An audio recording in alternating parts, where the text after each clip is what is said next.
me. Hello and welcome to my thrifty and frugal corner of Brittany here in northwest France. So my name is Jane and I'm one half of frugalqueeninfrance.com, where my husband and I share our thrifty and frugal life here in our little French cottage here in Brittany. And we've been at this for years. We've been at this money saving game for years and years and years. And this is where we share it. And today I'm going to share my 10 top tips for how to set a budget and stick to it. Like before you run away screaming, going, whoa, budget, that sounds really boring and dull and terrible and life constraining. Think of it a different way. And this is a common thing and everyone says it. People who budget say this, and it is an important thing to remember. A budget gives you permission to spend, so you know what you've got and what you're spending it on and where it's going. Let's get started. Number 1, a budget is a financial plan of where your money's going to go. So that means every month you know where your money is going. And not just this month, you know where your money is going this quarter. You know where your money is going this year. It's a plan of where your money is going. Number 2, and this is personal, this is my personal viewpoint now, and I think that this is absolutely vital. A budget should be something that is jointly done. It's too easy, isn't it, to turn around and say, well, she's really good with money, or they're really good with money, or he's really good with money, and just absolve yourself of responsibility. Well, it's not. We're grown-ups here. It really should be something that is jointly done. You agree on it, you've decided, you know jointly what you're going to do with that money. Number 3, a budget is written down. I can't remember things like where my money's going on the second week or the third week or the fourth week. I can't remember what I need in the supermarket if I don't take a shopping list. I've got to write it down. And it's so important, isn't it? And you can go old school. You can go and get yourself a bookkeeping book, can't you? With all the layers in it and the columns in it, and set it up, money in, money out. Or you can take the easy route. Personally, I like a spreadsheet. I can't make spreadsheets, so I just go and get one. I got mine from moneysavingexpert.com. So if you go to your search bar and put in moneysavingexpert.com budget planner, it'll take you there. And when you look at it and all the little boxes that you need to fill in, everything that I say will just really come to light. Oh, it asks you questions. How much do you earn? How much does your partner earn? How much is your mortgage? And you just boom, and fill it in. But it gives you somewhere to put it. Most people these days are using some kind of smartphone, and they love them, don't they? They are using them all the time. They're so useful. All you do is you go to the App Store and go into the App Store and look for free budgeting app. Make sure you do not get one with in-app purchasing. Get one that is a free budgeting app. There's loads of them out there. Some of them are run by banks. Some of them are run by insurance companies. They might have your email address to get that from you, but there's often a box that you can tick at the end of that saying, no, don't contact me. But they're out there. Free budgeting apps. There's also easy to use spreadsheets, or just go old school. Just get yourself a great big notebook. I don't mind how you do it, but get it written down is number 3. Number 4, take a big deep breath for this one.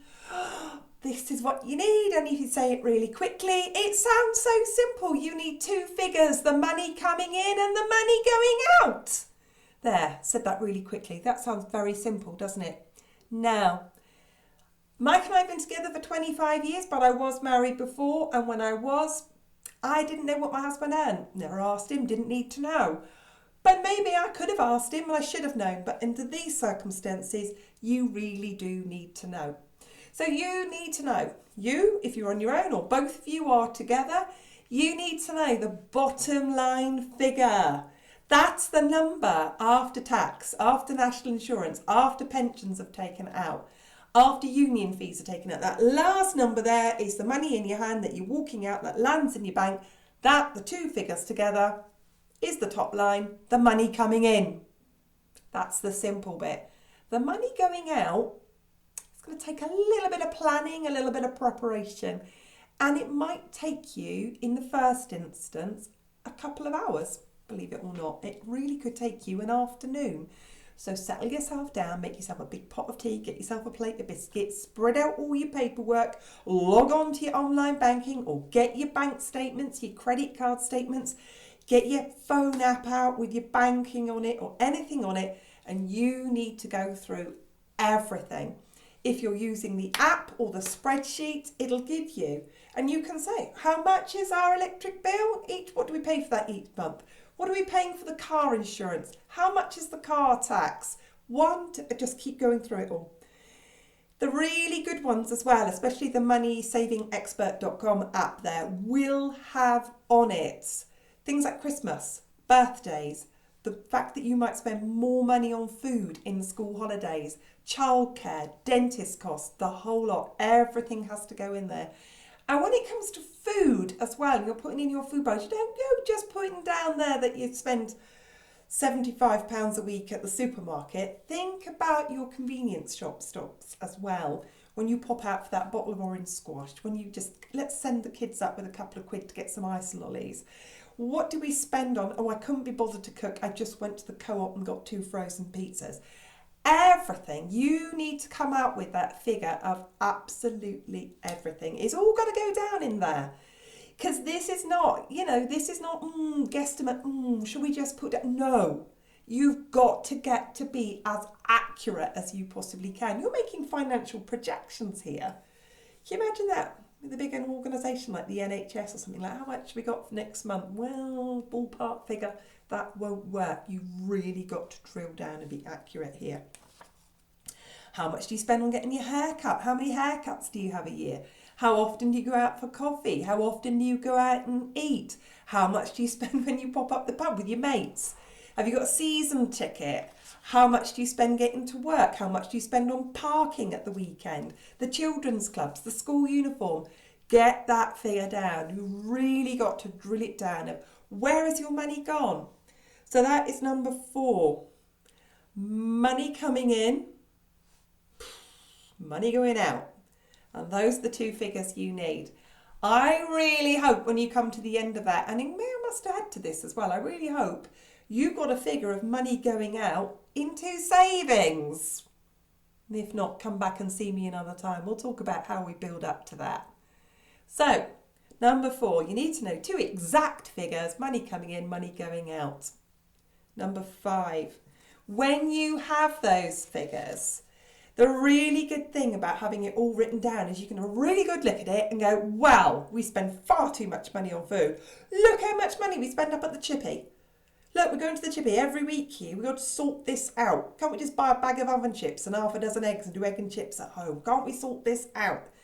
You can clearly see when it's written down where your money's going, and maybe, if that figure's not balancing very well, where you can cut back a bit. Maybe if you're not saving enough, you can think, well, we spend far too much money. Let's stick another 50 a month into our saving. I'm sure we can do that. So there we are. Number 4, know the 2 exact figures. Money coming in, money going out. Number 4, when you know that number, look at that money going out and think, where can we trim a bit? Where can we save a bit? Where can we make this budget a bit more sensible? Now, number 6, a budget should have a 0 balance. Let me explain that. At the beginning of the month, you need to decide where every penny is going to go. Every penny you earn for the next month has a job to do. It's either going to be the money that keeps you and feeds you and keeps the lights on and pays the council tax or pays the insurances or puts petrol in the car. It's those. Or it's the money you're saving, or it's the percentage of money that you've decided is yours and you can spend it. That's the money you've decided is the money you spend taking the kids to the cinema, going swimming with the kids, or you buy ice creams, or you and your partner go out for a meal, or you go down the pub. That's it. So every single penny for that month is in that budget, and at the end of it, it is zero. So you've decided. So that's what's called a zero balance budget. So that's number 6. Number 7, when you've got that budget all laid out, you know then you've got to have money put aside for the car, money put aside for the school uniform, money put aside for Christmas, money put aside for saving for a new car, money put aside, I would call that medium to long term, for things that are going to have to be replaced in the house because, dishwashers, washing machines, what have they got? 5-year life? 5 to 6 to 7 at the very, very best if you bought the best you can afford. And at some stage, they're going to need replacing. So keep topping that savings account up because it's going to need that. So it's going to be, where are you going to put your long-term savings? Best advice is always to have in a long-term savings account an emergency fund of 6 months living expenses. If you don't have that, come back another day. We'll be talking about how you get there and how you do that. But you should have an account with 6 months of savings in it, a 6 months living expense in it, and you don't touch it. I'm sorry, but having to go to something as sad as a funeral is not an emergency. That is in your other fund. That's in your money I need to save fund for things that could pretty much happen. So you're going to need that, aren't you? But some people have maybe 6, 7 savings accounts, and they use standing orders when they get paid to move it to those accounts. They have a car account. The car account's a really good one to have. That car needs servicing, needs new tyres, it might need new windscreen wipers, it's definitely going to need repairs at some stage. Having that there is really good to have a savings account because that car's going to need to be replaced. The car's not immortal, the washing machine's not immortal. At some stage, these things will break, need repairing or need replacing. So you can't just magic that money out of somewhere. So you have budgeted for that. So where's that money going to go? And especially if you've got children, you do need that Christmas savings fund, don't you? I think the average UK family spends about 500 to 600 at Christmas. Like that? Where's that come from? So you do need to be saving for that. If you're spending 600 a year at Christmas, that's 50 a month you've got to save for that. But where do you put it? Where do you put it? So you need to decide what sort of savings funds you're going to have, where you're going to put them, talk to your bank about it. Sometimes they let you have savings accounts for free, but look into where that money is going to go. Personally, we don't have that many accounts. We have 3 accounts that works for us, but we are pretty self-disciplined. We have one long-term. The money's not easy to get out. We have to give notice to get that money out. Our other savings account is there if we need it. For example, if the car breaks down, or the washing machine blows up, the dishwasher fails, got to get a new one. It's just there. So we've got those 2 savings accounts. We've got a very long-term savings account and we've got a medium to short to medium-term savings accounts. And of course, our everyday account. That's what works for us. It may not work for you. So then we're up to number 8. You need to have your budgeting committee. You, your partner, you are the budgeting committee. And you need to have regular budget committee meetings. Now, I would say in the initial stages, they might need to be every week because this is new to you. You may be just at that stage where you have decided we're going to stop spontaneous spending and we are going to have planned spending. It's going to make it better with planned spending. So with your budget committee meeting, I think it's really important to have this on a Friday evening. And the more often you do it, the quicker it is, where you're looking at, look, this weekend's coming up. We don't have any more budget for going out to eat because we've spent it. So let's plan about what we're going to do so we do something practical so we don't succumb to going out to eat. You might have to say to yourself, look, we haven't spent the clothing budget this month and I do think we need to get those shoes that you need for work. So we'll spend that this weekend. And that's what it is about. You've decided what you're going to spend. You don't have to put it into the budget, we will buy shoes the 3rd week. You don't have to be that prescriptive, but you do need to keep an eye on it. And it is one of those new things to you. You may have just previously spontaneously gone, oh, I need new shoes, go out and get them. But with a budget plan, you really are thinking more about how much am I going to allow myself to spend on that. So that's that. So budget committee meetings. Number 9, you might need to adjust that budget every now and then. We were far too tight-fisted and stingy. We didn't allow ourselves any money for having any fun, and it was dull. So we had to say to ourselves, okay, we'll put a little less into savings and we will allow ourselves a bit of a budget if we want to go out and eat, if we want to go out and have a cup of coffee, if we want to meet up with friends occasionally and go for a drink. That's in our budget now. It's lovely. I've given myself permission to go out with the girls and have a coffee without feeling guilty about it because it's in my budget. And number 10, just like that budget committee meeting, number 10 is you. You as an individual, you need to frequently check that budget to remind yourself how much you've got to spend on any of those particular items and to make sure you're not going over that spend. So if we have got a good budget for food, we have a €75 a week budget for going to the supermarket. That's everything, mind you. Food, drink, tea, coffee, snacks, cleaning products, toiletries, makeup, everything gets bought at the supermarket. And we never allow ourselves to go over that. So it's being mindful of that. So let's have a really quick recap. I love a recap. Help me remember.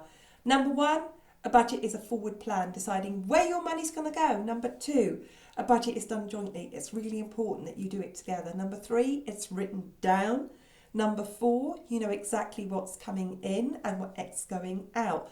Number 5, when you know that figure of what's going out, you can look at that budget and sensibly think where you have, maybe you've been spending too much money, and balance that budget so you can start to look at your spending. Number 6, a budget should have a planned zero budget. Number 7, decide where and how you're going to save that money for medium and long-term spending. An example would be a whole load of new school uniform every year. An example would be getting the car serviced every year. An example would be getting new tyres on the car. Number 8, you need to have regular budget committee meetings. And my suggestion would be initially every Friday or at least once a week, especially before the weekend, maybe a Thursday or a Friday night. Catch yourself before the weekend. And then you can adjust it. My husband and I have a budget meeting. We hopefully every month, sometimes we go over that. It was 7 weeks this time. But we had a budget committee meeting. Number 9, adjust your budget if it's not working for you. But obviously you've got to be within those realms, haven't you, of reality, because you need money to save as well. Number 10, frequently check your budget to see what you have permission to spend. There we are. Woof. My 10 top tips of how to set a budget and how to stick to it. If you like my money saving tips, if you like what you hear in this thrifty and frugal corner of northwest France here in Brittany, go on, please give me a like, give me a thumbs up. If you never want to miss any of these, make sure you hit that subscribe and come back again. Thank you very, very much, and see you next time for some more thrifty and frugal money saving tips. Bye bye.